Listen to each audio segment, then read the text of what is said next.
Передают со слов Абу Хурейры, да будет довольным Аллах, что пророк,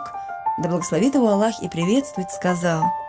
«После того, как человек умирает, все его дела прекращаются, кроме 3 дел – садака джария, милостыни, пожертвования и другие добрые дела, которые совершил человек и которые продолжают приносить пользу людям, такие как посаженное им дерево, построенный мост, мечеть или другое здание общего пользования, проложенная им дорога,